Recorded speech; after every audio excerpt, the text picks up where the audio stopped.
U.S. federal prosecutors have brought criminal charges against Senator Menedez and his wife for alleged bribery. It has been revealed that the New Jersey senator took bribes in exchange for favors for Egypt. At the start of this week, the senator's Twitter feed was flooded with calls for his resignation as well as mockery, primarily centered around allegations of him accepting gold bars among other assorted items as bribes. In today's video, we will delve into the details surrounding these allegations and the evidence against him. Welcome to Carbon Valley. I'm your host, Roger.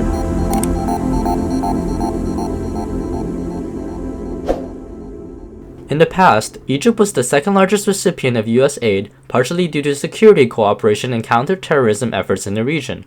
But the human rights record over the past decade has put a hold on support for sending foreign aid to Egypt. In fact, $85 million was withheld recently. So, Egyptian military and intelligence officials needed a way to gain access to military aid. Menedez had significant influence over matters such as foreign military sales and financing as a chairman of the Senate Foreign Relations Committee. Wael Hannah, originally from Egypt and a close friend of Menendez's wife, connected the senator to some Egyptian officials. Those officials asked if Menendez would help their cause in return for cash, an exercise bike, and an air purifier. Menendez must have wanted to exercise more because prosecutors found that Menendez secretly ghost wrote a letter lobbying his fellow senators to release a hold on $300 million in aid. Moreover, the senator told them about the number and nationality of people serving in the U.S. Embassy in Egypt, which is actually highly sensitive information that could threaten security. The officials were also told about lifted bans on small arms and ammunition to Egypt.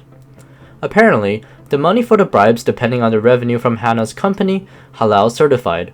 So, Menendez was asked to use his connections and contact an official at the U.S. Department of Agriculture to preserve the company's monopoly status. When the official argued that the monopoly harmed U.S. interests, Menendez bypassed U.S. interests instead and insisted that the USDA stop opposing halal status as the exclusive halal certifier for U.S. food exports to Egypt. Menendez's wife was also in on this. She was given a no-show job where you get paid for work that you don't have to do.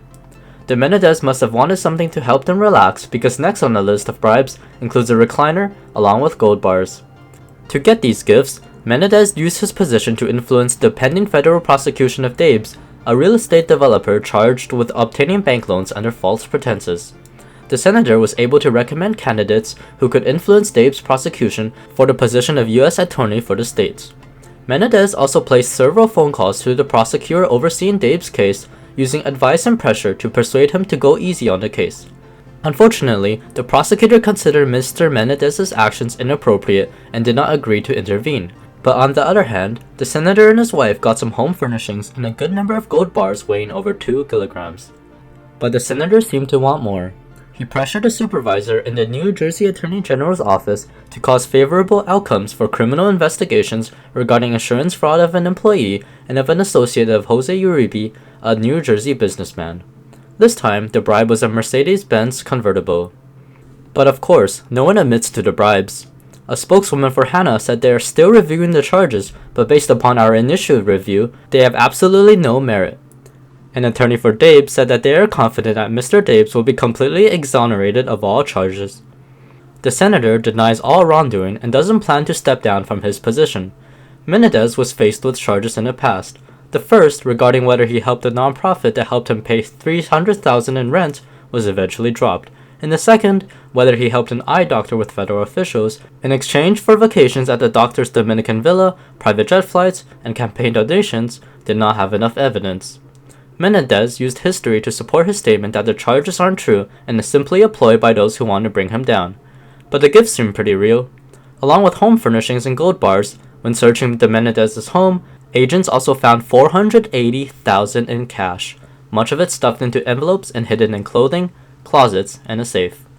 It is still unclear how Menendez will be charged, but he could potentially face up to 20 years in prison for bribery.